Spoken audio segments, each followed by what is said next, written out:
Welcome to Kenton's videos. Enjoy the video. In this video, I will explain how to make delicious garlic fried rice.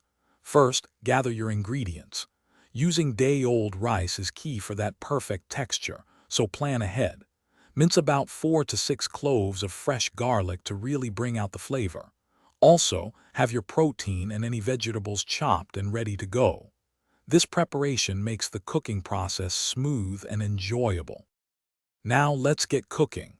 Heat 2 tablespoons of your preferred cooking oil in a large wok or pan over medium-high heat. Once hot, add your minced garlic. Sauté it for about 30 seconds until it becomes wonderfully fragrant, but be careful not to burn it. Next, add your protein, like chicken or shrimp, and cook it until it's almost fully done. It's time to bring in the star of the show, the rice. Add your day-old rice to the pan, using your spatula to break up any clumps. Then, toss in your prepped vegetables. Stir everything together well, ensuring the garlic and protein are evenly distributed.